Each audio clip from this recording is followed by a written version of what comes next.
اور اپنی اولاد کو جہنم کی اس آگ سے بچاؤ وقودها الناس والحجارہ کہ جس کا ایندھن انسان اور پتھر ہے۔ اپنے آپ کو بھی جہنم کی آگ سے بچاؤ اور اپنی اولاد کو بھی جہنم کی آگ سے بچاؤ۔ یعنی اے ایمان والے مردوں اور ایمان والی عورتوں، ایسے رستے پر تم خود بھی مت جاؤ جس کی وجہ سے تم جہنم میں جلو، اور اپنی اولاد کو بھی ایسے راستے نہ جانے دو جس پر چلنے کے بعد تمہاری اولاد بھی جہنم کا ایندھن بنے۔ اس لیے کہ ہم میں کوئی بھی ایسا نہیں ہے، نہ کوئی جن نہ کوئی انسان، اللہ کی مخلوق میں کسی میں بھی طاقت اور قوت نہیں ہے کہ وہ اللہ کے عذاب کو برداشت کر سکے۔ اللہ رب العزت کا عذاب بڑا سخت ترین عذاب ہے۔ بحیثیت مسلمان ہمارا عقیدہ ہے کہ مرنے کے بعد اللہ ہمیں اٹھائے گا، اور جب اٹھائے گا تو اللہ عدل فرمائے گا، انصاف فرمائے گا، اللہ حساب لے گا، ہر انسان کا حساب ہوگا، جس سے اللہ چاہے گا حساب لے گا۔ قرآن کہتا ہے اَيَحْسَبُ الْإِنسَانُ أَن يُتْرَكَ سُدًى، کیا انسان یہ تصور کرتا ہے کہ اللہ اس سے حساب نہیں لے گا؟ اللہ ضرور حساب لے گا، اور جب اللہ کے حساب کے اندر کوئی کامیاب ہوگا تو وہ جنت میں جائے گا، اور جب اللہ کے حساب میں کوئی ناکام ہوگا اس کا ٹھکانہ جہنم ہوگا۔ اللہ ارشاد فرماتا ہے ان الابرار لفی نعیم وان الفجار لفی جحیم، کہ ہم نے نیکوں کے لیے جنت تیار کر رکھی ہے۔ جنت اور جنت کی نعمتیں نیک لوگوں کے لیے ہے، اور اللہ کے نافرمان مجرموں کے لیے جہنم تیار کر رکھی ہے، جہنم کا عذاب ہے۔ یہ بات کسی مولوی صاحب کی نہیں ہے میرے عزیز، یہ بات کسی لیڈر کی نہیں ہے میرے عزیز، یہ کسی سیاسی لیڈر کا فرمان نہیں، یہ اللہ رب العزت کا فرمان ہے، رب محمد کا فرمان ہے۔ اللہ اکبر۔ ایک حدیث پاک میں آتا ہے اللہ اکبر، ہم نے جنت کو آسان سمجھ رکھا ہے۔ اے میری قوم کے جوانوں، ہزاروں کی تعداد میں اے عاشقان رسول جمع ہونے والوں، آپ کی توجہ چاہتا ہوں۔ ہر بندہ جنت میں جانا چاہتا ہے، ہر بندہ جہنم سے بچنا چاہتا ہے، لیکن اللہ رب العزت نے جب جنت اور جہنم کو پیدا فرمایا تو حضرت جبریل سے فرمایا جبریل جاؤ اور جا کر ذرا ہماری جنت دیکھاؤ۔ حضرت جبریل نے جنت دیکھاؤ اور جنت کی نعمتیں دیکھاؤ تو جنت ایسی چیز ہے، پہلی بات بتا دوں، دل کو بہلانے کے لیے یہ باتیں نہیں ہے، یہ حقیقتیں ہیں، یہ سچائی ہے، یہ صداقت ہے۔ اور یاد رکھنا جیسے اللہ کا انکار کرنے والا کافر ہے، ویسے جنت اور جہنم کا انکار کرنے والا بھی کافر ہے، وہ مومن نہیں ہو سکتا، وہ مسلمان نہیں ہو سکتا۔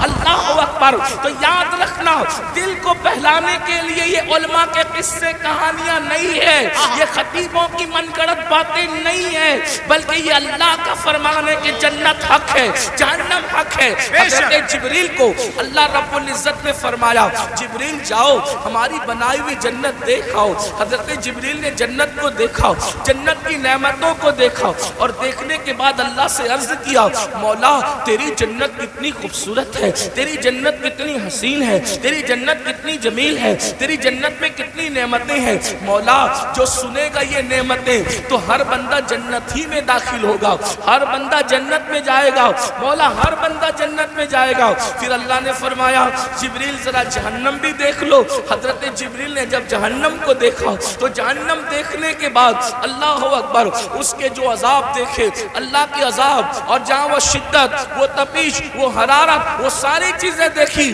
تو آ کر عرض کرتے ہیں مولا جہنم میں ایسا عذاب ہے اب وہاں کوئی نہیں جائے گا، اور جہنم خالی ہوگی، کوئی اس میں داخل نہیں ہوگا۔ پھر میرے اللہ نے فرمایا اپنے فرشتوں سے، فرشتوں جنت کو